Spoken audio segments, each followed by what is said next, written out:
Decode presented by KEI Wires and Cables. विकसित भारत का विकसित wire. Co-powered by Mongia Steel, steel का बादशाह.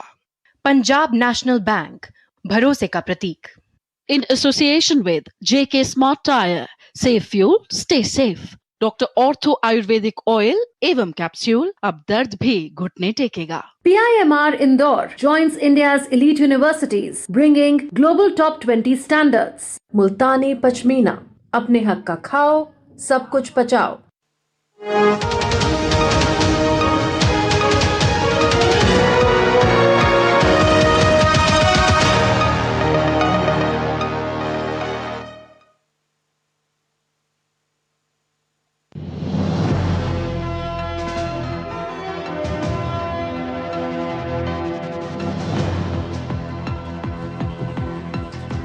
नमस्कार, मैं हूं सुधीर चौधरी और डिकोड में आपका स्वागत है। तो आइए आज की खबरों को आपके लिए डिकोड करते हैं। आज की सबसे बड़ी खबर ममता बनर्जी के बारे में है। सबसे पहली खबर ये कि कोलकाता में ममता बनर्जी के खिलाफ एक FIR दर्ज कर ली गई है, जिसमें यह आरोप लगाया गया है कि चुनाव प्रचार के दौरान उन्होंने ऐसा बयान दिया जो सांप्रदायिक तनाव पैदा कर सकता था। और दूसरी खबर ये कि TMC के 19 बागी सांसदों के हस्ताक्षर वाली एक चिट्ठी सार्वजनिक कर दी गई है, जिसे इस बगावत का पक्का सबूत माना जा रहा है। और ये चिट्ठी लोकसभा स्पीकर को भी भेज दी गई है। लेकिन TMC ये कहती है कि ये हस्ताक्षर जाली हैं और इनकी जांच होनी चाहिए।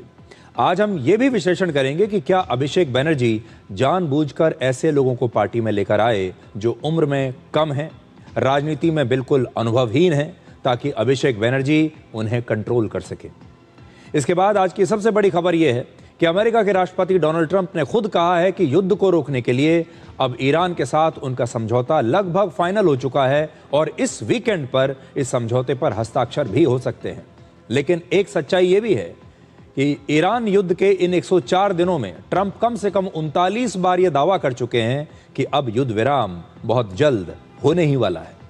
और आखिर में आपको बताएंगे कि इलॉन मस्क दुनिया के पहले खरबपति व्यक्ति बन गए हैं। आज से उनकी कंपनी SpaceX के IPO ने 7,20,000 करोड़ रुपए जुटा लिए हैं आज, जिससे इस कंपनी की कीमत 170 लाख करोड़ रुपए हो गई है। और अकेले इलॉन मस्क की अपनी निजी संपत्ति 94 लाख करोड़ रुपए की है।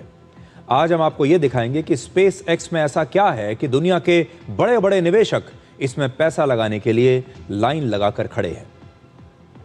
लेकिन पहले आज की सबसे बड़ी राजनीतिक खबर, ममता बनर्जी की पार्टी TMC में चल रही बगावत को लेकर एक बहुत बड़ी खबर आई है। TMC के 19 बागी लोकसभा सांसदों के हस्ताक्षर वाली एक चिट्ठी अब सार्वजनिक कर दी गई है और वो चिट्ठी इस समय आपकी स्क्रीन पर तो है ही, मेरे हाथ में भी उस चिट्ठी की कॉपी है। और इस चिट्ठी को लोकसभा स्पीकर को भेजने का दावा किया गया है कि ये हमने लोकसभा स्पीकर को भेज दी है। अब अगर आप देखेंगे तो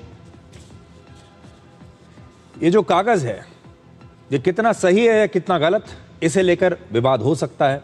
लेकिन दावा किया गया है कि इस चिट्ठी पर TMC के 19 बागी सांसदों के हस्ताक्षर हैं और ये 19 बागी सांसदों के नाम और उनके हस्ताक्षर इस समय आप अपनी स्क्रीन पर देख सकते हैं। ये सारी जो चिट्ठी है इसमें सब कुछ हाथ से लिखा गया है, पेन से लिखा गया है, टाइप नहीं किया गया है। सबके नाम लिखे हैं और साथ ही उनके हस्ताक्षर हैं। अगर आप इस चिट्ठी को देखेंगे तो इसमें 16वें नंबर पर यूसुफ पठान का नाम है, 18वें नंबर पर माला रॉय का भी नाम है। दावा किया जा रहा है कि इस चिट्ठी को TMC के बागी सांसदों के गुट ने ही जारी किया है और इन बागी सांसदों ने 18 मई को लोकसभा स्पीकर ओम बिरला को पत्र लिखकर संसद में अपना एक अलग गुट बनाने के लिए और इस गुट के रूप में अलग से बैठने की मांग की थी। यानी पश्चिम बंगाल में ममता बनर्जी की चुनावी हार के सिर्फ 14 दिन के बाद ही TMC में यह बगावत शुरू हो गई थी। हालांकि TMC के नेता कुणाल घोष ने बागी सांसदों के हस्ताक्षर वाले इस कागज पर सवाल खड़े किए हैं। कुणाल घोष ने सोशल मीडिया पर लिखा है कि लोकसभा स्पीकर को संसद के रिकॉर्ड में मौजूद इन सांसदों के असली हस्ताक्षरों की इस दस्तावेज पर मौजूद हस्ताक्षरों से तुलना करनी चाहिए, मिलाकर देखना चाहिए। यानी TMC को यह लगता है कि यह हस्ताक्षर जाली हैं और वो चाहती है कि इनकी जांच हो। आज बागी सांसद जगदीश चंद्र वर्मा बसूनिया ने यह दावा किया कि अभी टीएमसी के 19 लोकसभा सांसद इस गुट का समर्थन कर रहे हैं। उनके मुताबिक टीएमसी के बागी सांसद सोमवार को लोकसभा स्पीकर ओम बिरला से मिलकर खुद को असली टीएमसी पार्टी के तौर पर मान्यता देने का दावा अब पेश करेंगे। यह सब होगा सोमवार को। अगले सोमवार हम स्पीकर के पास जाएंगे और असली टीएमसी का गुट बनाने के दावा हम किया है, वो दावा के मान्यता देने के लिए स्पीकर को हम बोलेंगे। उसका ये बोलना ठीक नहीं है, क्योंकि हमारा जो 19 सांसद है वो भी एक सांसद है। किसी को खरीदने के लिए आरोप लगाना ये ठीक नहीं है। तो देखिए जो चिट्ठी है जिसमें यह हस्ताक्षर है, आप फिर से अपनी स्क्रीन पर देख लीजिए। इसमें यूसुफ पठान का नाम भी है, इसमें मिताली बाग का नाम भी है, इसमें सयानी घोष का नाम है। इन सब के नाम आप यहां पर देख सकते हैं। अब आपको ये समझाते हैं कि बागी सांसद खुद को असली टीएमसी क्यों बता रहे हैं। इस समय लोकसभा में ममता बनर्जी के 28 सांसद हैं। 28 सांसदों का 2/3 बहुमत का आंकड़ा होता है 19 और बागी सांसदों के गुट का दावा है कि उनके साथ 2/3 बहुमत है, इसीलिए वही असली टीएमसी है। राज्यसभा में भी ममता बनर्जी के 13 सांसद थे और इनमें से 3 सांसद पहले ही इस्तीफा दे चुके हैं, जबकि एक और सांसद रुक्मिनी मलिक ने भी राज्यसभा से 11 जून को इस्तीफा दे दिया है। हालांकि उनका इस्तीफा अभी मंजूर नहीं हुआ है। यानी एक एक करके ममता बनर्जी की पार्टी के ये विकेट गिरते जा रहे हैं। अब देखिए ये हो क्यों रहा है। ममता बनर्जी 71 वर्ष की हैं, जबकि उनके भतीजे अभिषेक बनर्जी की उम्र सिर्फ 38 साल है। और ये सारे लोग जो छोड़कर जा रहे हैं पार्टी या जो बगावत कर रहे हैं, उनका यह कहना है कि वो अभिषेक बनर्जी से परेशान हैं। अभिषेक बनर्जी की जो मैच्योरिटी है वो बहुत कम है और अभिषेक बनर्जी एक नेता नहीं है, इसलिए सारी गलती अभिषेक बनर्जी की है। उन्होंने पार्टी को बर्बाद कर दिया और ये लोग अब अभिषेक बनर्जी के नेतृत्व में काम नहीं कर सकते। ममता बनर्जी के साथ काम कर सकते हैं, लेकिन अभिषेक बनर्जी के साथ नहीं। अभिषेक बनर्जी हैं सिर्फ 38 साल के। ममता बनर्जी लगभग 40 से 42 वर्षों से राजनीति में सक्रिय हैं। उन्होंने जमीन पर उतरकर जमीनी राजनीति शुरू की थी और आज भी उनकी जो राजनीति है वो जमीनी राजनीति है। जबकि 38 वर्ष के अभिषेक बनर्जी के लिए ममता बनर्जी का भतीजा होना ही उनकी सबसे बड़ी राजनीतिक उपलब्धि आप मान सकते हैं। उनकी सबसे बड़ी जो काबिलियत है वो यही है। वर्ष 2011 में जब ममता बनर्जी पहली बार मुख्यमंत्री बनी, उसी साल सिर्फ 23 साल की उम्र में अभिषेक बनर्जी को टीएमसी के यूथ विंग का राष्ट्रीय अध्यक्ष बना दिया गया। सोचिए, सिर्फ 23 साल की उम्र में, जबकि उन्होंने पार्टी के लिए कोई काम नहीं किया था। फिर 3 साल के बाद ही 2014 में सिर्फ 26 साल की उम्र में वो पहली बार लोकसभा के सांसद बन गए और अभिषेक बनर्जी ने लगातार 3 बार लोकसभा का चुनाव जीता, 2014, 2019 और 2024 के चुनाव में। लेकिन इस दौरान उन्हें ये सारे वोट ममता बनर्जी के कारण मिले, उनके अपने काम के लिए नहीं। पिछले 15 वर्षों में टीएमसी में ममता बनर्जी के बाद वो सबसे ताकतवर नेता बन गए और आज वो पार्टी के राष्ट्रीय महासचिव हैं और लोकसभा में पार्टी के संसदीय दल के नेता हैं, जबकि उनकी पार्टी में अभिषेक बनर्जी से कहीं ज्यादा सीनियर नेता मौजूद हैं, जिन्हें बहुत लंबा अनुभव है, जिन्होंने पार्लियामेंट में इतने लंबे समय तक काम किया है, जो कि पार्लियामेंट्री प्रोसीजर्स को बहुत अच्छी तरह से जानते हैं। उन्होंने समाज सेवा की है, समाज को अच्छी तरह से जानते हैं, चुनावों की रणनीति को अच्छी तरह से जानते हैं। वो सब आज अभिषेक बनर्जी के नीचे हैं। ममता बनर्जी का भतीजा होने की वजह से ही अभिषेक बनर्जी को पार्टी में लगातार बढ़ावा मिलता गया, उनका कद बढ़ता गया और पश्चिम बंगाल में चुनाव हारने के बाद ममता बनर्जी ने यह संकेत दिया था कि पार्टी का नेतृत्व अब अभिषेक बनर्जी संभालेंगे। लेकिन टीएमसी के वरिष्ठ नेता अभिषेक बनर्जी के नेतृत्व को मानने के लिए अब तैयार नहीं और इसीलिए टीएमसी में इतनी बड़ी बगावत हुई है। टीएमसी के बागी नेताओं का कहना है कि अभिषेक बनर्जी ही ये तय करते थे कि लोकसभा में क्या सवाल पूछना है, लोकसभा में कौन क्या करेगा और पार्टी की रणनीति क्या होगी। और जाहिर है, क्योंकि वो लोकसभा में संसदीय दल के नेता थे टीएमसी के, तो वही इन सारे बड़े बड़े नेताओं को लीड भी करेंगे। कि अभिषेक बनर्जी का ऑफिस क्वेश्चन भेजेगा और एमपी को वही क्वेश्चन जमा करना पड़ेगा, वही 0 आवर बोलना पड़ेगा। इसीलिए मेरा 7 साल का जो पार्लियामेंट का टेनियर है, पार्लियामेंट में ये सब पब्लिक डोमेन में आप नाम लिख के स्पेस देकर पीआरएस जैसे लिखेंगे, आप कितने डिबेट किए हैं, कितने क्वेश्चन किए हैं, ये सब आ जाएगा। तो जहाँ तक मेरा 7 साल में मैं 275 बार डिबेट में हिस्सा लिया। मेरा क्वेश्चन 823 है, नेशनल एवरेज 421 क्वेश्चन का। डिबेट में 168, नेशनल एवरेज मेरा 275 था। मगर मैं पिछले सत्र में एक भी क्वेश्चन डाला नहीं, क्योंकि वो क्वेश्चन भेजा जा रहा था। तो ये सब jamहूरियत के लिए हानिकारक है। ये तानाशाही को ताकतवर कर सकता है, jamहूरियत का पक्ष में नहीं है। तो राज्यसभा लोगों का जो अनुभव है, मुझे लगता है लोकसभा में ही सुने थे कि क्वेश्चन भेजा जा रहा है, बोला जा रहा है ये क्वेश्चन ही डालना पड़ेगा। तो ये सब तानाशाही में होता है। आज पार्टी का ये हालत इसलिए है क्योंकि एक व्यक्ति जिनका योग्यता नहीं है, एक पंचायत का इलेक्शन जीतने का, अगर ममता बनर्जी का नाम नहीं रहा, उन व्यक्ति को प्रतिष्ठित करने के लिए ममता दीदी ने पूरा पार्टी को साइड कर दिया, क्योंकि उनको प्रतिष्ठित करना है। उनको 7,11,000 वोट मिला था ये 2024 के लोकसभा में। आज मैं गारंटी देके बोल रहा हूं, अगर अभिषेक बनर्जी जी डायमंड हार्बर से कंटेस्ट करेंगे, 7,000 वोट नहीं मिलेगा उनको। तो ये तो माहौल है। डायमंड हार्बर मॉडल के जो अभिषेक बनर्जी के जो स्तंभ थे, वो उनको तो अभी पुलिस हाफ पैंट में घुमा रही है रोड पे, ये पुष्पा लोगों को। तो माहौल ये है, डर का माहौल था पूरे पश्चिम बंगाल में। जो भ्रष्टाचार करेगा, जो पैसा उठाएगा, जो लोगों को मारेगा, जो लोगों को काटेगा, उनको सर पे बिठाया जाएगा।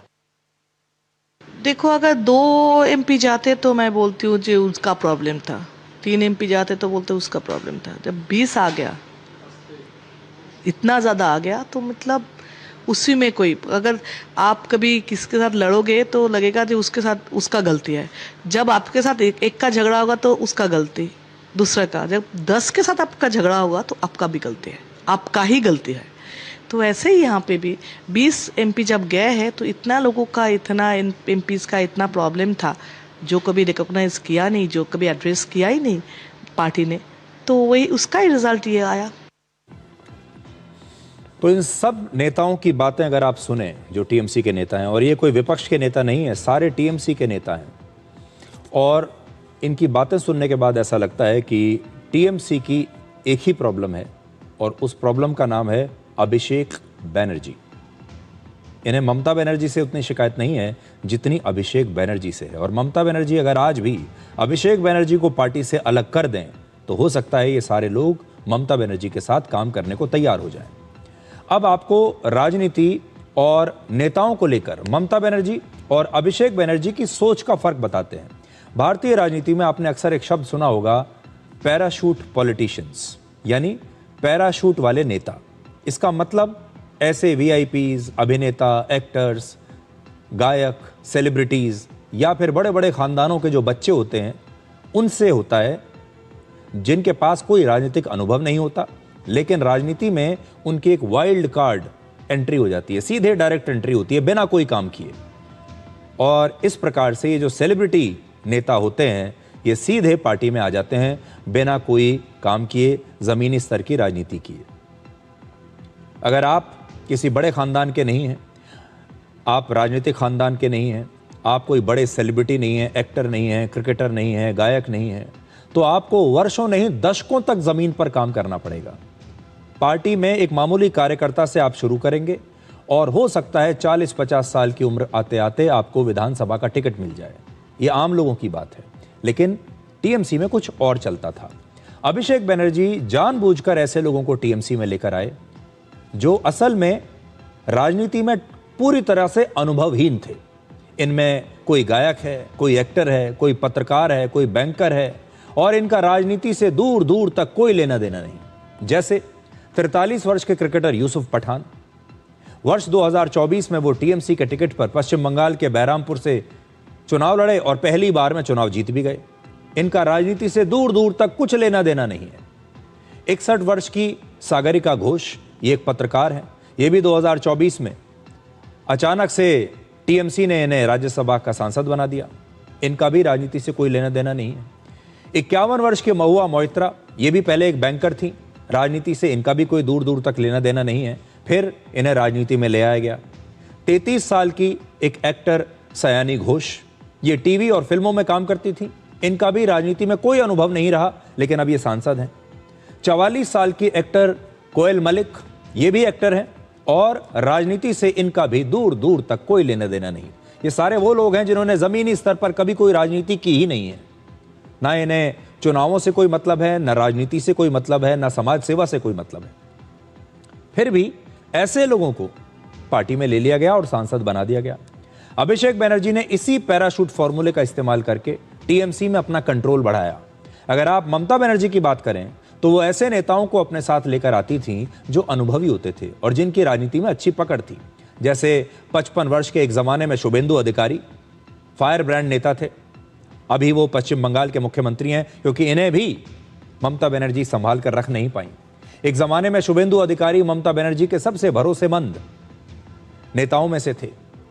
जब वर्ष 1998 में ममता बनर्जी ने कांग्रेस से निकलने के बाद टीएमसी बनाई तो उन्होंने भी कांग्रेस छोड़कर ममता बनर्जी का साथ दिया था। ममता बनर्जी के सिंगूर और नंदीग्राम जैसे आंदोलनों में भी शुभेंदु अधिकारी की बहुत बड़ी भूमिका रही। इसी तरह 69 साल के कल्याण बनर्जी भी ममता बनर्जी के करीबी नेताओं में हैं। कल्याण बनर्जी पहली बार 2001 में विधायक बने, 2009 में टीएमसी से लोकसभा के सांसद बने और इसी सूची में एक और नाम है 66 वर्ष की काकोली घोष, जो इस समय टीएमसी के बागी गुट की नेता हैं। लेकिन एक जमाने में काकोली घोष भी ममता बनर्जी की बड़ी करीबी हुआ करती थी। काकोली घोष एक डॉक्टर हैं और उन्होंने पश्चिम बंगाल में टीएमसी को खड़ा करने में बड़ी भूमिका निभाई है। लेकिन इन तीनों नेताओं की एक ही शिकायत है और वो है अभिषेक बनर्जी का अहंकार और उनका काम करने का तरीका। अभिषेक बनर्जी ये जानते थे कि सेलिब्रिटी नेताओं को कंट्रोल करना आसान होगा, क्योंकि ऐसे लोग ना तो जमीनी स्तर से जुड़े हुए हैं, ना ही इनकी कोई राजनीतिक पकड़ है। लेकिन टीएमसी में सेलिब्रिटी कल्चर के लिए सिर्फ अभिषेक बनर्जी को ही जिम्मेदार नहीं ठहराया जा सकता। इसके लिए ममता बनर्जी भी उतनी ही दोषी हैं। उनकी सबसे बड़ी गलती है कि उन्होंने टीएमसी में यह सब कुछ अपनी आंखों के सामने होने दिया, उसे रोका नहीं। वो ये बात भूल गई कि सेलिब्रिटी नेता पार्टी की चमक दमक और ग्लैमर तो बढ़ा सकते हैं, लेकिन वो सिद्धांत और विचारधारा के मामले में बहुत कमजोर माने जाते हैं, क्योंकि उन्होंने कभी जमीन पर उतरकर आम लोगों के लिए, गरीब लोगों के लिए संघर्ष किया ही नहीं है। उनका जीवन एक अलग स्तर पर रहता है। इसलिए ऐसे नेता जब आते हैं तो जितनी आसानी से आते हैं उतनी आसानी से चले भी जाते हैं, क्योंकि ये सब नेता फायदे के लिए आते हैं। ये जब पार्टी में आते हैं तब ये सत्ता के लिए आते हैं, और ये तभी आते हैं जब पार्टी सत्ता में होती है। और जैसे ही पार्टी कमजोर होने लगती है, सत्ता से बाहर हो जाती है, तो ये लोग पार्टी छोड़कर चले भी जाते हैं, क्योंकि उनके लिए पार्टी हित से पहले उनका अपना हित होता है।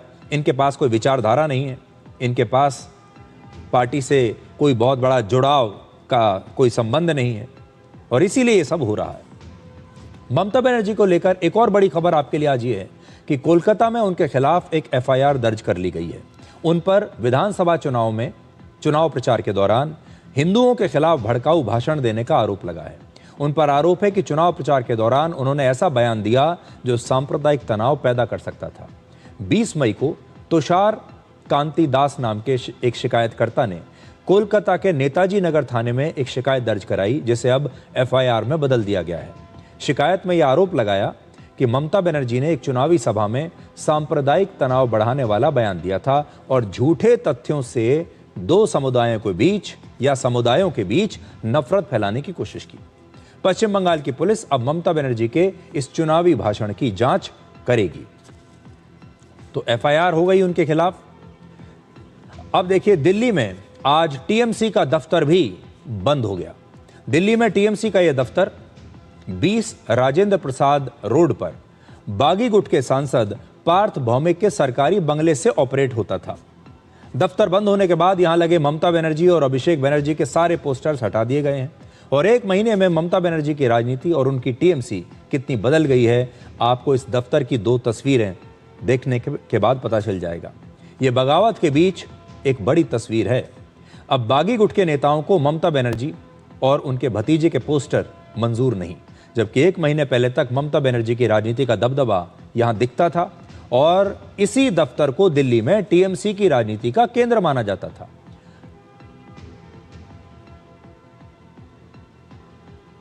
आप देखिए,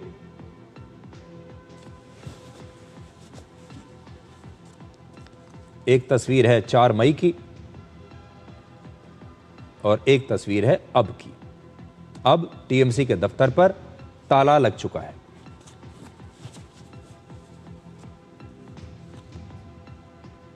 अब ममता बनर्जी ने अपने पार्टी कार्यालय को राज्यसभा सांसद नदीम उल हक के सरकारी बंगले में शिफ्ट कर दिया है।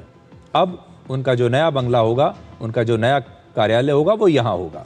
एक और सांसद हैं उनके, अब उनको कहा गया है कि आप अपना घर हमें दे दीजिए और अब यहां टीएमसी का कार्यालय बनेगा दिल्ली में।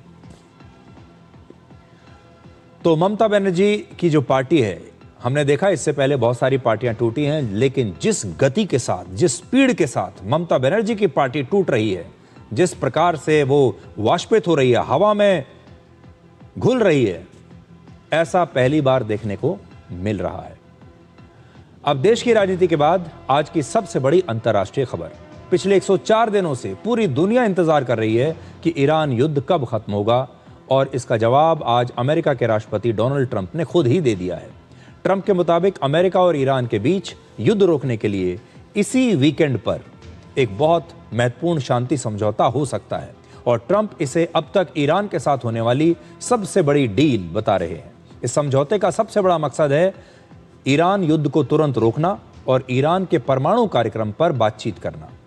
ट्रंप का सबसे बड़ा दावा यह है कि इस डील को ईरान के नए सुप्रीम लीडर मुज्तबा खामनेई ने भी स्वीकार कर लिया है। ईरान युद्ध में अमेरिका की तरफ से पहली बार ऐसा दावा किया गया है कि खुद मुज्तबा खामनेई ने इस शांति समझौते को अपनी मंजूरी दी है, लेकिन ईरान का कहना है कि अभी तक कोई भी शांति समझौते पर आखिरी फैसला नहीं लिया गया है। हर बार यही होता है, आपने देखा होगा, ट्रंप आकर कह देते हैं कि डील हो गई, समझौता हो गया, और ईरान लगातार ये कहता रहता है कि नहीं, ऐसा कुछ नहीं हुआ। वैसे तो इस युद्ध में 3 देश शामिल हैं, अमेरिका, इजराइल और ईरान, लेकिन अमेरिका की एक न्यूज़ वेबसाइट एक्सियोस के मुताबिक ट्रंप ने इस बार इस शांति समझौते से इजराइल को पूरी तरह से बाहर रखा है, और इस बार जो बातचीत हो रही है वो सीधे अमेरिका और ईरान के बीच हो रही है। यह भी एक बहुत बड़ी बात है अगर ये सही है तो। ऐसा रिपोर्ट किया गया है कि इस बातचीत में इजराइल शामिल नहीं होगा। ये इजराइल के लिए एक बुरी खबर भी है, और इससे ये भी समझ में आता है कि पिछले 2 हफ्तों में जो लगातार खबरें आ रही थीं कि डोनाल्ड ट्रंप जब बेंजामिन नेतन्याहू के साथ बातचीत कर रहे थे तो कई बार उनकी जो बातचीत है वो थोड़ी अनप्लेजेंट हो गई थी। डोनाल्ड ट्रंप उनके लिए खराब भाषा का इस्तेमाल कर रहे थे, वो उनसे परेशान होने लगे थे। तो अगर इजराइल को उन्होंने बाहर रखा है इस बार, तो इसका मतलब वो सारी खबरें सही हैं, और अब डोनाल्ड ट्रंप चाहते हैं कि वो सीधे ईरान से बात करेंगे, इजराइल को बीच में नहीं रखेंगे, क्योंकि उन्हें ऐसा लग रहा होगा कि इजराइल ये समझौता होने नहीं देगा। अब 4 पॉइंट्स में इस डील को समझिए, जिसका इंतजार 28 फरवरी को युद्ध शुरू होने के बाद से अब तक पूरी दुनिया कर रही है, आप भी कर रहे होंगे। तो पहला पॉइंट, अमेरिका और ईरान के बीच मौजूदा युद्ध विराम अगले 60 दिनों तक जारी रहेगा, और लेबनान में भी यह युद्ध विराम जारी रहेगा, लागू होगा। पहला तो ये, इसमें कोई बड़ी बात नहीं है, ये तो होना ही था। दूसरा, सबसे महत्वपूर्ण बात यह है कि पूरी दुनिया के सबसे महत्वपूर्ण समुद्री रास्तों में से एक हॉर्मुज को तुरंत दोबारा शुरू किया जाएगा, खोला जाएगा। किसी भी समुद्री जहाज से कोई टोल नहीं लिया जाएगा, और लक्ष्य यह है कि अगले 30 दिनों में हॉर्मुज पर समुद्री जहाज़ों का ट्रैफिक युद्ध के पहले जैसे हो जाए। जैसा युद्ध के पहले समय में हॉर्मुज जिस तरीके से ऑपरेटिव था, वैसा ही हो जाए, हॉर्मुज को पूरी तरह से खोल दिया जाए। तीसरा, ईरान यह भरोसा देगा कि वो कभी भी परमाणु हथियार नहीं बनाएगा, ना खरीदेगा, और ना ही किसी और तरीके से हासिल करने की कोशिश करेगा। लेकिन इस पर मामला अभी अटका हुआ है, अंतिम समझौता इस पर नहीं हुआ है। परमाणु कार्यक्रम के लिए बाद में अलग से हो सकता है एक और समझौता हो जाए। ये इस डील की सबसे मुश्किल शर्त है। ईरान इससे पहले कई बार अपने परमाणु कार्यक्रम पर रोक लगाने वाली शर्तों को नामंजूर कर चुका है। ईरान के पास लगभग 400 किलोग्राम यूरेनियम है, जिससे 10 परमाणु बम बनाए जा सकते हैं। और चौथा पॉइंट ये कि अमेरिका ईरान की नाकेबंदी अब हटा लेगा। ईरान को कुछ समय के लिए तेल बेचने की अनुमति भी दी जा सकती है, और इस समय ईरान पर लगे सैंक्शंस को हटाने की कोई निश्चित तारीख तय नहीं हुई है। भविष्य में सैंक्शंस हटाने का फैसला इस बात पर निर्भर करेगा कि ईरान इस समझौते का पालन कैसे करता है। Mr. President, on Iran, how confident are you that there will be a signing this weekend because you have come close to sealing a deal, but at the last minute it has fallen apart. And It'll be soon, maybe this weekend. And has the Supreme Leader approved this deal, sir? I understand the answer is yes. We just made a great settlement of the war with Iran, and we're going to be subject to finalization of documents, which should get done over the next few days. Probably have a signing maybe in Europe, and it's a great thing. Stock market's up 1,000 points.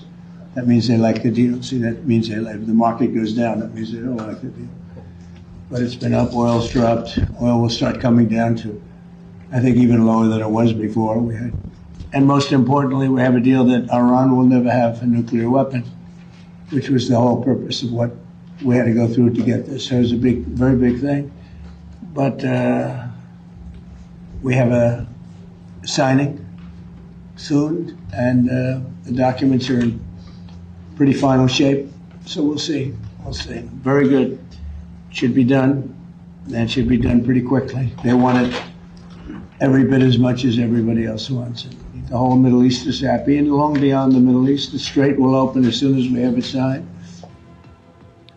वैसे तो इससे पहले भी Donald Trump कई बार ये दावा कर चुके हैं कि शांति समझौता हो गया है, ये युद्ध अब रुक जाएगा, लेकिन ऐसा हुआ कभी नहीं।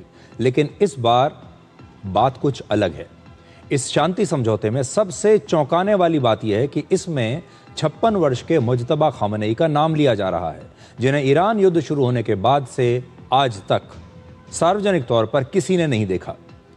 ऐसा दावा है कि 28 फरवरी को अमेरिका के पहले हवाई हमले में ही मुज्तबा खामनेई घायल हो गए थे और पिछले 3 महीनों में उनकी एक भी तस्वीर किसी ने देखी नहीं। यानी वो कहाँ हैं, किस हाल में हैं, क्या वो घायल हो गए हैं, किस देश में हैं, इसकी किसी के पास कोई जानकारी नहीं है। लेकिन ईरान के नए सुप्रीम लीडर बनने के बाद से वो 5 बार राष्ट्र के नाम अपना संदेश दे चुके हैं। ईरान की तरफ से ऐसा दावा किया जा रहा है लगातार कि वो बिल्कुल सक्रिय हैं और ईरान की सेना उनके साथ मिलकर बड़े फैसले ले रही है।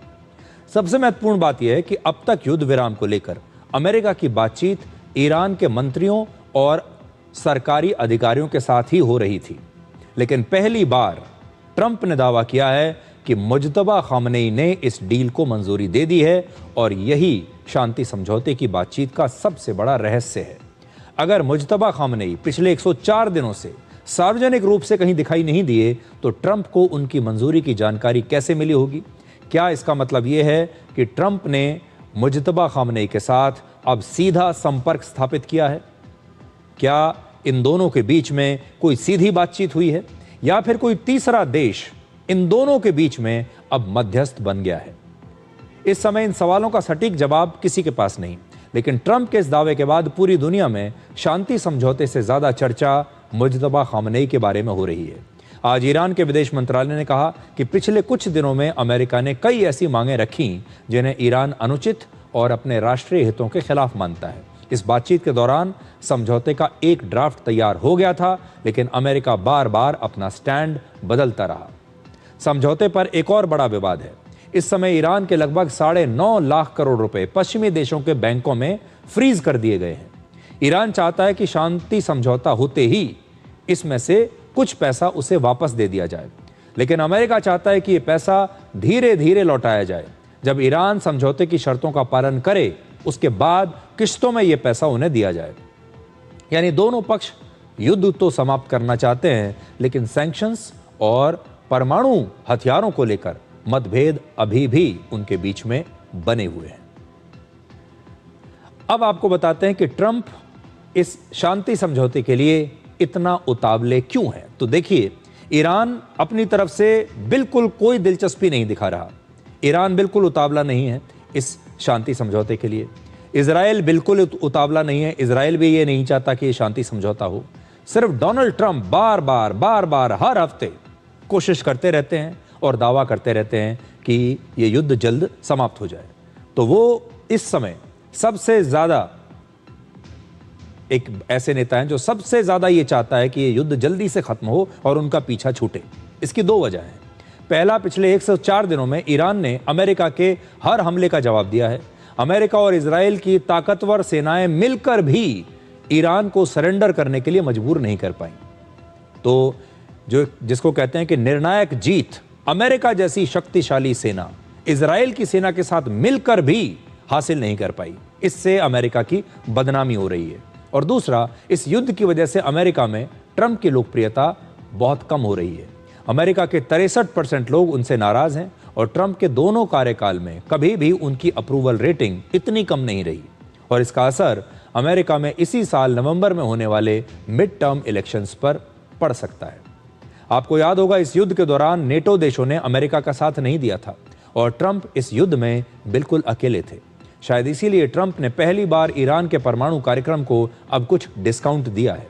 पहले ट्रंप की मांग थी कि ईरान अपना यूरेनियम या तो अमेरिका को सौंप दे या फिर उसे नष्ट कर दे। अब वो इस बात के लिए तैयार हो गए हैं कि यूरेनियम ईरान में ही रहेगा, लेकिन संयुक्त राष्ट्र की निगरानी में इस यूरेनियम की ताकत को कम किया जाएगा। यानी ईरान इस यूरेनियम से परमाणु बम नहीं बना पाएगा और यह भी एक बड़ा फैसला है। पहली बार ईरान के साथ शांति समझौते के तहत लेबनान में भी युद्ध विराम लागू रहेगा।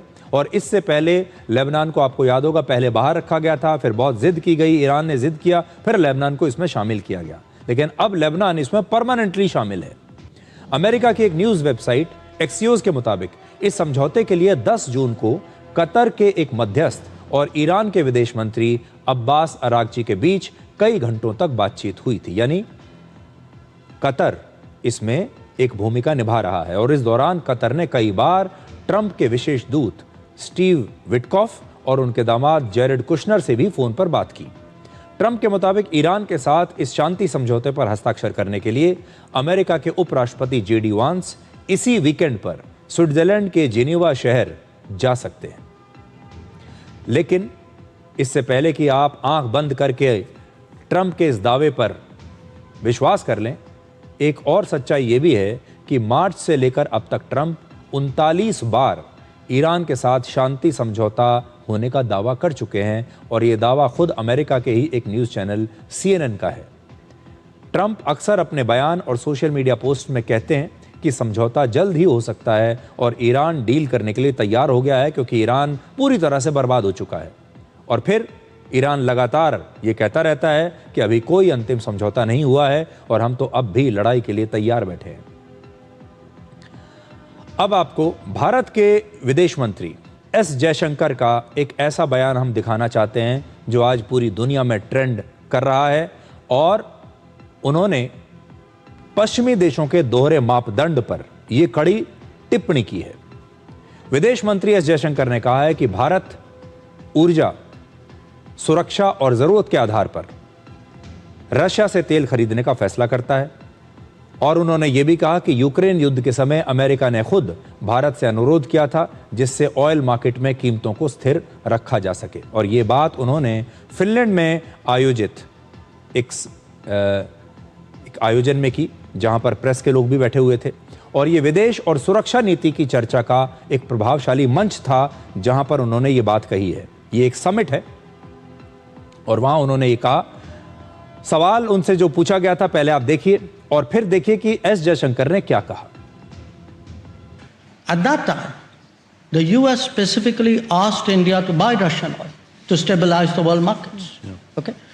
Right now, if you see, after having first put tariffs on us last year for buying Russian oil, the US then again lifted its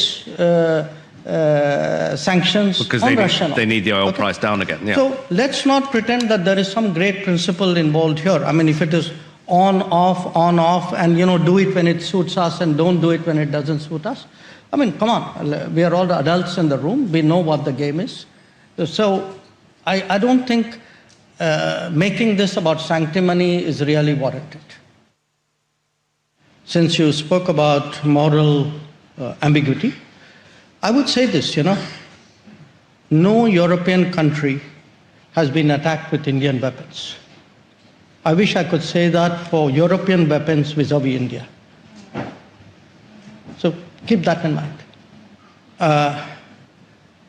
Europeans sell weapons which are used to attack India. Not now, for many, many years. We Indians have never done anything to endanger Europe. मैं आपको बताता हूं कि S Jaishankar ने Europe में बैठकर ही इतनी बड़ी बात जो कही है, अंग्रेजी में कही है, लेकिन आप देखिए कि उन्होंने क्या कहा है। पहली बात तो उन्होंने ये कही कि बार बार भारत से सवाल पूछा जाता है कि आप रशिया से तेल क्यों खरीद रहे हैं। यूक्रेन और रशिया के बीच में युद्ध चल रहा है और आप रशिया से तेल खरीदकर एक प्रकार से यूक्रेन पर हमले को फंडिंग कर रहे हैं। आपके पैसे से यूक्रेन पर हमला हो रहा है, ये ठीक बात नहीं है। और ये कहकर एक नैतिक दबाव भारत पर बनाया जाता है। उसके लिए विदेश मंत्री एस जयशंकर ने कहा कि हम जो तेल खरीदते हैं, हम डिमांड एंड सप्लाई के आधार पर खरीदते हैं। हमें जहां सूट करता है, जहां हमें सस्ता तेल मिलता है, हम वहां से खरीदते हैं। दूसरा, वो ये कहते हैं कि अमेरिका जब तेल की कीमतों को स्टेबलाइज करना चाहता है, स्थिर रखना चाहता है, तो खुद भारत से कहता है कि अब आप रशिया से तेल खरीद लीजिए ताकि जो तेल का बाजार है वो स्थिर रहे। और फिर अमेरिका रशिया से तेल खरीदने के मामले पर ही भारत के ऊपर सैंक्शन भी लगा देता है। तो ये ऑन ऑफ की जो राजनीति है ये नहीं चल सकती और पूरी दुनिया जानती है कि ये राजनीति कैसे हो रही है तेल के ऊपर। तो उन्होंने पहली बात तो उन्होंने ये कही कि रशिया से हम तेल खरीदते हैं, इसका नैतिक दबाव हमारे ऊपर मत डालिए। दूसरा, उन्होंने कहा कि ये नैतिकता की बात यूरोप ना करे तो अच्छा है। उन्होंने ये कहा कि आपने कभी सुना है कि यूरोप में हिंसा करने के लिए, यूरोप के लोगों को मारने के लिए कभी किसी मेड इन इंडिया, भारत में बने हथियार का इस्तेमाल हुआ हो? लेकिन भारत में हिंसा करने के लिए यूरोप में बने बहुत सारे हथियारों का इस्तेमाल होता है। तो आज क्या यूरोप पर यह नैतिकता का दबाव डाला जाए कि आप ऐसे लोगों को हथियार बेच रहे हैं जो भारत में आकर हमारा खून बहाते हैं? बहुत दिनों के बाद ऐसा हुआ है। आप याद कीजिए, इससे पहले जब ऐसे मुश्किल सवाल हमारे देश के विदेश मंत्री या नेताओं से पूछे जाते थे तो हम चुप रह जाते थे, हमारे पास जवाब नहीं होता था। लेकिन 2014 के बाद से, जब से भारत की ये विदेश नीति बदली है, एस जयशंकर खासतौर पर जब विदेश मंत्री के तौर पर कहीं बाहर जाते हैं और बाहर यूरोप के, पश्चिमी देशों के ये मंच हैं, पूछने वाले भी लोग वहीं के हैं, प्रेस के लोग भी वहीं के हैं, पूरा जो इकोसिस्टम है वहीं का है। लेकिन एस जयशंकर वहीं उनके मुंह पर बैठकर, सामने चेहरे पर उनके देखते हुए, उनकी आंखों में आंखें डालते हुए उन्हें बताते हैं कि हमसे नैतिकता की बात कम से कम आप तो ना ही करें। और फिर पूरा हॉल शांत हो जाता है, क्योंकि इस प्रकार की भाषा में इन लोगों से इससे पहले कभी भारत के किसी नेता ने बात ही नहीं की। और आपने देखा जब एस जयशंकर ने ये बात कही तो सारे लोग एकदम चुप बैठ गए। इस पूरे हॉल में एक शांति सी छा गई, किसी के पास कहने के लिए कुछ था ही नहीं। उन्होंने सोचा नहीं था कि एस जयशंकर सीधे उनके सामने बैठकर उन्हें यह जवाब दे देंगे और आईना दिखा देंगे। तो यह है यूरोप। अब आपको बताते हैं कि आजकल पूरी दुनिया में इलॉन मस्क की कंपनी स्पेस एक्स की चर्चा चल रही है। लेकिन इस बार यह चर्चा स्पेस एक्स के किसी रॉकेट, सैटेलाइट या स्पेस मिशन के बारे में नहीं, बल्कि इस कंपनी के आईपीओ के बारे में है। स्पेस एक्स का आईपीओ आज से अमेरिका के शेयर बाजार में कारोबार करना शुरू कर देगा। जैसा कि इसके नाम से पता चलता है, space x space satellite, communication, अंतरिक्ष यात्राएं और एआई के क्षेत्र में काम करने वाली एक बड़ी मल्टीनेशनल कंपनी है। अब इस कंपनी के आईपीओ के साथ ही नए रिकॉर्ड बन गए हैं। स्पेस एक्स के फाउंडर इलॉन मस्क दुनिया के पहले ट्रिलियनेयर यानी खरबपति बनने वाले हैं। आपने लखपति सुना होगा, करोड़पति सुना होगा, अरबपति सुना होगा, लेकिन पहली बार दुनिया में कोई व्यक्ति खरबपति बनेगा। इलॉन मस्क की अपनी खुद की संपत्ति दुनिया के दूसरे सबसे अमीर व्यक्ति लैरी पेज से भी 3 गुना से ज्यादा हो गई है। यानी दुनिया के सबसे ज्यादा अमीर लोगों से भी कई गुना ज्यादा अमीर अब इलॉन मस्क बन गए हैं। फोर्ब्स के मुताबिक इलॉन मस्क की अपनी खुद की संपत्ति 94 लाख करोड़ रुपए से ज्यादा है और दूसरे नंबर पर लैरी पेज की संपत्ति 28 लाख करोड़ रुपए। दोनों में अंतर देखिए आप। स्पेस एक्स का यह आईपीओ पूरी दुनिया में आज तक के इतिहास का सबसे बड़ा आईपीओ है। आईपीओ के जरिए इलॉन मस्क ने बाजार से लगभग 7,20,000 करोड़ रुपए जुटाए हैं। इस आईपीओ के बाद स्पेस एक्स कंपनी का वैल्यूएशन यानी इसकी कुल कीमत लगभग 170 लाख करोड़ रुपए हो गई है। यह वैल्यूएशन दुनिया के 179 देशों की अर्थव्यवस्था से भी ज्यादा है और यह पाकिस्तान जैसे देश की अर्थव्यवस्था से तो 4 गुना ज्यादा है। पाकिस्तान की अर्थव्यवस्था लगभग 39 लाख करोड़ रुपए की है और एलॉन मस्क की एक कंपनी स्पेसएक्स की जो वैल्यू है वो 170 लाख करोड़ रुपए की है, यानी पाकिस्तान से 4 गुना ज्यादा। अब आपको बताते हैं कि आईपीओ क्या होता है।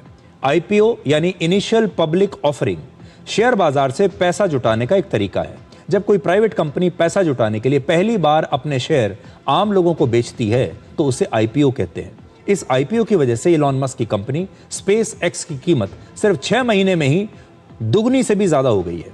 पिछले साल दिसंबर में स्पेस एक्स का वैल्यूएशन 76.8 लाख करोड़ रुपए था, जो इस आईपीओ के बाद बढ़कर हो गया है 170 लाख करोड़ रुपए। आईपीओ में स्पेस एक्स के एक शेयर की कीमत $135 यानी 12,960 रुपए रखी गई है। एक्सपर्ट्स मानते हैं कि आईपीओ में स्पेस एक्स के एक शेयर की यह कीमत असल में उसकी असली वैल्यू से कहीं ज्यादा है। इसके बावजूद लोग आंख बंद करके अंधाधुंध इस बढ़े हुए दाम पर भी इस शेयर को खरीद रहे हैं। इसलिए अब तक यह आईपीओ लगभग 4 गुना ओवर सब्सक्राइब हो चुका है। ओवर सब्सक्राइब होने का मतलब होता है कि इलॉन मस्क इस आईपीओ के जरिए 7,20,000 करोड़ रुपए जुटाना चाहते थे, लेकिन निवेशकों ने लगभग 28 लाख करोड़ रुपए के शेयर्स के लिए अप्लाई कर दिया है। यानी जितने शेयर बिक रहे थे उसकी तुलना में मांग लगभग 4 गुना ज्यादा है। इस तरह से हर एक शेयर को खरीदने के लिए 4 लोग लाइन में लगे हैं। आज स्पेसएक्स में पैसा लगाने के लिए, इन्वेस्ट करने के लिए अमेरिका में लोग लाइन में लगे हुए हैं, होड़ लगी हुई है। लेकिन सबसे बड़ी बात यह है कि पिछले साल स्पेसएक्स की कुल कमाई लगभग 1,79,000 करोड़ रुपए थी और तब भी उसे 47,400 करोड़ रुपए का घाटा हुआ था। तो आज सबसे बड़ा सवाल है कि आखिर एक घाटे वाली कंपनी में लोग निवेश करने के लिए क्यों तैयार हो रहे हैं। अमेरिका के शेयर बाजार में कई बार कहा जाता है अंग्रेजी में, people invest in stories before they invest in numbers. Hindi में इसका मतलब होगा, लोग आंकड़ों पर भरोसा करने से पहले कहानी पर भरोसा करते हैं। और ऐसा ही कुछ इलॉन मस्क के साथ हो रहा है। उनके पास लोगों को बताने के लिए भविष्य की एक कहानी है, उनके पास एक सपना है और वो इस सपने को बेच रहे हैं। निवेशक स्पेस एक्स के मामले में शेयर नहीं बल्कि यही भविष्य का सपना खरीद रहे हैं। आज से कुछ दशक पहले जब अमेरिका की एक कंपनी अमेज़न कई साल तक घाटे में रही, तब भी निवेशक उसके शेयर खरीदते रहे, क्योंकि उन्हें भरोसा था कि ये कंपनी भविष्य में एक ना एक दिन सफल जरूर होगी, क्योंकि उसका बिजनेस मॉडल ऐसा था। और आज अमेज़न बहुत सफल है। इसी तरह से इलॉन मस्क की इलेक्ट्रिक कार बनाने वाली कंपनी टेस्ला का शुरुआती वर्षों में मुनाफा ज्यादा नहीं था, लेकिन निवेशक इलॉन मस्क के विजन पर पैसा लगाते रहे। और आज स्पेसएक्स में पैसा लगाने वाले निवेशक सिर्फ एक रॉकेट कंपनी में पैसा नहीं लगा रहे, वो एक साथ भविष्य के 3 बहुत बड़े बिजनेस पर दांव लगा रहे हैं। और ये बिजनेस कौन से हैं? ये है स्पेस का बिजनेस, इंटरनेट का बिजनेस और एआई इंफ्रास्ट्रक्चर का बिजनेस। स्पेसएक्स दुनिया की सबसे बड़ी रॉकेट लॉन्च करने वाली कंपनी है। ये सैटेलाइट और रॉकेट्स को अंतरिक्ष में लॉन्च करती है, भेजती है। भविष्य में ये कंपनी चंद्रमा और मंगल ग्रह तक अपने मिशंस को भी ले जाएगी, जिससे इसकी कमाई और बढ़ेगी। और स्पेसएक्स के स्टारलिंक नेटवर्क में इस समय हजारों सैटेलाइट्स हैं। ये दुनिया के 150 देशों में इंटरनेट की सुविधा देती है। निवेशकों को लगता है कि भविष्य में स्टारलिंक स्पेसएक्स का सबसे बड़ा बिजनेस बन सकता है। आज एआई को चलाने के लिए विशाल बड़े बड़े डेटा नेटवर्क्स चाहिए, तेज इंटरनेट चाहिए, डेटा सेंटर्स चाहिए, और दुनिया भर में स्टारलिंक का नेटवर्क और इलॉन मस्क लगातार एआई में बड़ा निवेश कर रहे हैं। इस तरह स्पेसएक्स एआई का एक बहुत बड़ा इंफ्रास्ट्रक्चर तैयार कर रही है, दुनिया में शायद सबसे बड़ा। एक समय था जब दुनिया भर के बड़े बड़े निवेशक तेल के कुएं, फैक्ट्रियों और मशीनों में पैसा लगाते थे, फैक्ट्रियां खरीदते थे, मशीनें खरीदते थे। आज ये निवेशक सैटेलाइट, डेटा, एआई और अंतरिक्ष के सपनों में अपना पैसा लगा रहे हैं। एक जमाने में तेल कंपनियों में सबसे ज्यादा पैसा लगता था। इसका सबसे बड़ा उदाहरण दुनिया की सबसे बड़ी तेल कंपनी सऊदी अरामको है, जिसका अब तक का सबसे बड़ा आईपीओ जब आया था तो सबसे बड़ा आईपीओ इसी का था। वर्ष 2019 में सऊदी अरब की इस कंपनी ने लगभग 2,82,000 करोड़ रुपए जुटाए थे अपने आईपीओ से, जबकि आज स्पेसएक्स ने 7,20,000 करोड़ रुपए जुटा लिए हैं। स्पेसएक्स की ये पूरी कहानी आपको बताती है कि दुनिया की अर्थव्यवस्था अब बदल रही है। यानी कल तक तेल में पैसा था, आज डेटा में पैसा है और भविष्य में एआई और अंतरिक्ष में पैसा होगा। और यही वजह है कि घाटे में होने के बावजूद स्पेसएक्स के शेयर खरीदने के लिए निवेशकों की लाइन लगी हुई है। वो आज की कमाई नहीं बल्कि आने वाले 10 से 20 वर्षों का भविष्य और भविष्य का सपना खरीद रहे हैं। अब एक सवाल आपसे, क्या आप भी सुबह सुबह उठते ही थकावट महसूस करते हैं? क्या आपको भी ऐसा लगता है कि आपने दिन भर अगर कोई काम नहीं भी किया है तो भी आप हमेशा थके हुए रहते हैं? सुबह जब उठते हैं तो आप बिल्कुल फ्रेश फील नहीं करते? क्या आपको हर समय यही मन करता है कि आप लेटे रहें या सोफे पर बैठे रहें, काम करने का आपका दिल ही नहीं करता? हर समय एक आलस्य जैसी जो फीलिंग है वो आपके मन में रहती है, उठने का दिल ही नहीं कर रहा। तो ये खबर आज आपको ज़रूर देखनी चाहिए अगर आपके साथ भी ऐसा होता है, क्योंकि आज हम आपको एक ऐसी बीमारी के बारे में बता रहे हैं जो मेडिकल साइंस की किताबों में भले ही दर्ज ना की गई हो, लेकिन दुनिया के करोड़ों लोग हर दिन इस बीमारी का शिकार बन रहे हैं। सुबह उठते ही सबसे पहले आप मोबाइल फ़ोन देखते हैं, दिन भर सोशल मीडिया पर एक्टिव रहते हैं, रात में टीवी देखते हैं, फिर दिन भर लैपटॉप पर काम करते हैं और ये आपकी आदत बन चुकी है।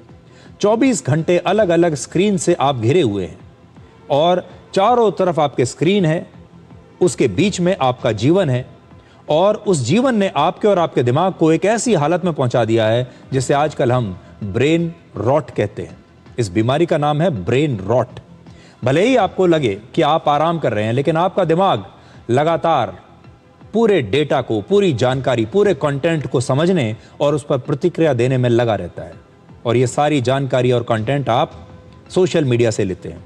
लगातार जानकारियों की इस बमबारी से लोगों का ध्यान भटक रहा है, सोचने की क्षमता कमज़ोर हो रही है और इस डिजिटल ओवरलोड के कारण हमारा दिमाग बिना किसी शारीरिक मेहनत के भी हमेशा थका हुआ रहता है। टेक्नोलॉजी की सबसे बड़ी सच्चाई ये है कि भले ही इससे आपको अपना काम तेज़ी से पूरा करने में मदद मिलती हो, आपका समय बचता हो, मेहनत बचती हो, लेकिन यही टेक्नोलॉजी आपके दिमाग को बहुत सुस्त भी बना देती है और ब्रेन रॉट के बढ़ते मामले इसी का सबूत है। आज के समय में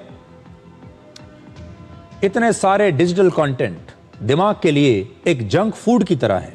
जैसे जंक फूड खाने से आपका शरीर खराब होता है, वैसे ही लगातार बेकार डिजिटल कंटेंट देखने का असर आपके दिमाग पर ऐसे ही बुरा असर पड़ता है। ब्रेन रॉट इतनी तेजी से बढ़ रहा है कि वर्ष 2024 में ऑक्सफोर्ड यूनिवर्सिटी प्रेस ने ब्रेन रॉट को वर्ड ऑफ द ईयर चुना था। हमारे देश में हर व्यक्ति हर रोज औसतन लगभग 5 घंटे तक मोबाइल फोन इस्तेमाल करता है। इस दौरान लगभग 70% समय शॉर्ट रील्स देखने में, ऑनलाइन गेमिंग में या फिर मैसेज करने में खर्च हो जाता है और इसमें बहुत सारे के सोशल मीडिया है, व्हाट्सएप है, फेसबुक है, अलग अलग चीज़ें। एक्सपर्ट्स के मुताबिक इन शॉर्ट्स को, रील्स को और वीडियोस को जब आप देखते हैं तो ये हमारे दिमाग में लगातार एक नई उत्तेजना पैदा करते हैं। इसकी वजह से किसी किताब को पढ़ना, किसी लंबे लेख को पढ़ना या किसी विषय पर गहराई से बैठकर सोचना पहले की तुलना में अब बहुत मुश्किल हो गया है।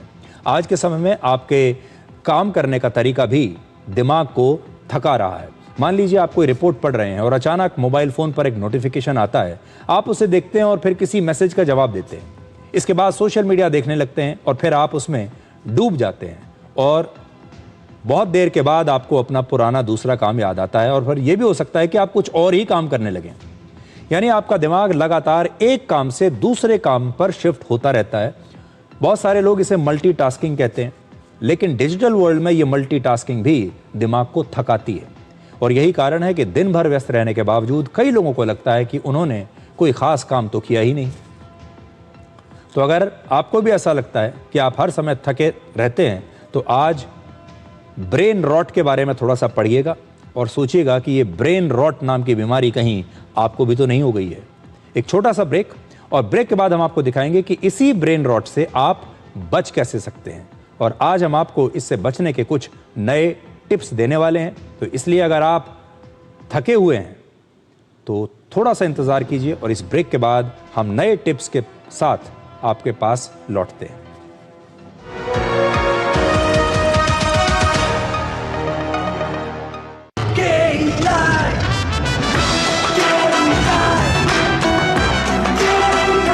विकसित भारत का विकसित भारत। जिंदगी में हम सबका एक सपना होता है। सपना अपनी दुनिया बसाने का, अपना एक घर बनाने का। और जब इस सफर में कोई अपना साथ दे तो सपने साकार हो ही जाते हैं। भरोसे से ही बनता है आपके अपने सपनों का आशियाना। ऐसा ही आपका अपना साथी पंजाब नेशनल बैंक, जो बरसों से जीत रहा है देश का भरोसा। पीएनबी, मेरा अपना बैंक। जब हिंदुस्तान मिले हिंदुस्तान से, देश का tyre JK tyre. PIMR Indore joins India's elite universities, bringing global top 20 standards at a 32 years academic legacy. Learn to lead, high quality education in management, commerce and law. Table के ऊपर जब भी खाते हैं दबा के खाते, ये भाई साहब सब पचा देते। पर दिक्कत तो उन्हें आती है जो टेबल के नीचे से खाते। मुल्तानी पश्मीना, अपने हक का खाओ, सब कुछ पचाओ। This is no ordinary sky. This is where legends are born.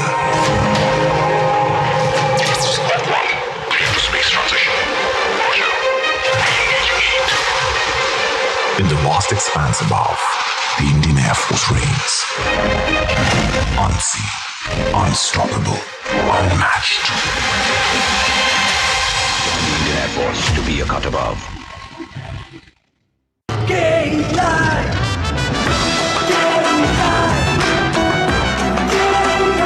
विकसित भारत का विकसित भारत।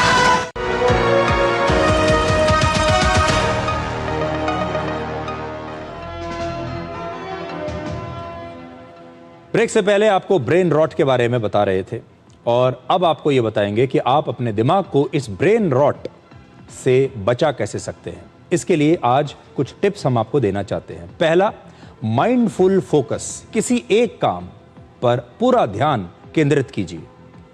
जो भी काम कर रहे हैं पूरा ध्यान लगाकर कीजिए। दूसरा, डिजिटल डिटॉक्स। कुछ समय के लिए अपने मोबाइल फोन और टीवी से दूरी बना लीजिए। आपके पास जो भी मोबाइल फोन के डिवाइसेस हैं उन्हें अपने से दूर रख दीजिए और अपने दिमाग को, अपने शरीर को अब थोड़ा सा आराम दीजिए और डिटॉक्स करिए। जैसे आप खाने के मामले में एक व्रत करते हैं, किसी दिन आप फास्टिंग करते हैं, डॉक्टर्स आपको कहते हैं कि अपने पेट को आराम दीजिए, लंबे समय तक कुछ मत खाइए। ऐसे ही आपको डिजिटल डिवाइसेस से भी एक व्रत लेना पड़ेगा। तीसरा, राइटिंग मेथड। तनाव या अपने विचारों को लिखकर अपने दिमाग को हल्का करने की कोशिश कीजिए। कभी कभी लिखना भी अच्छी बात होती है और आज के ज़माने में लोगों ने लिखना बंद ही कर दिया है, तो लिखना शुरू कीजिए। और चौथा, सिंगल टास्किंग। एक समय में केवल एक काम कीजिए लेकिन पूरे कंसंट्रेशन के साथ। सो एक समय में एक काम, मल्टीटास्किंग नहीं, सिंगल टास्किंग। आप अपनी छोटी छोटी आदतों में बदलाव करके अपने दिमाग को इस डिजिटल ओवरलोड से बचा सकते हैं, इस डिजिटल कचरे से बचा सकते हैं, इस डिजिटल जंक फूड से बचा सकते हैं। और एक बात हमेशा याद रखिए, आज के दौर में मेंटल फिटनेस भी उतनी ही ज़रूरी है जितनी ज़रूरी आपकी फिजिकल फिटनेस है। अब एक छोटा सा ब्रेक और ब्रेक के बाद डी कोड जिंदगी में आपको दिखाएंगे आज का विचार।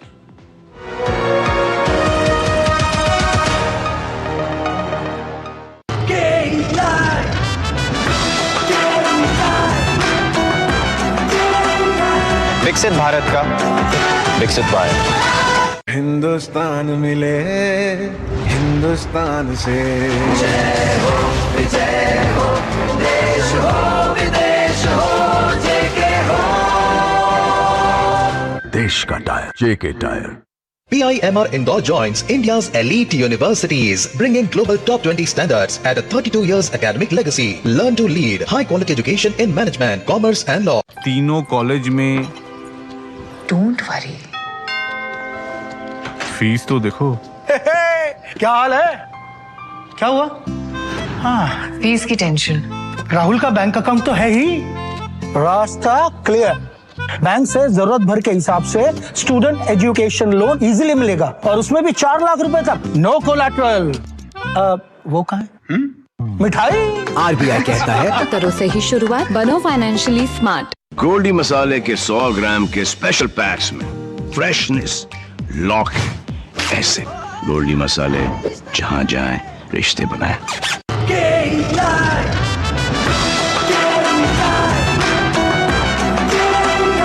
विकसित भारत का विकसित भारत।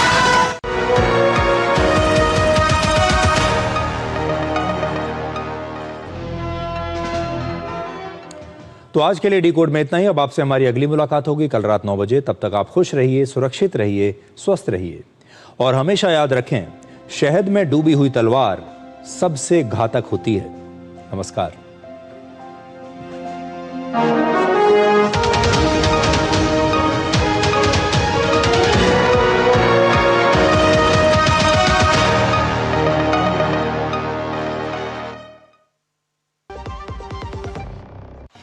Thank you.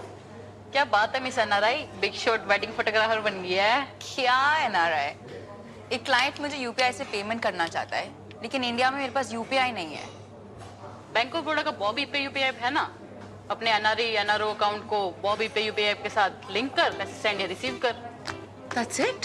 हाँ। चैंपियन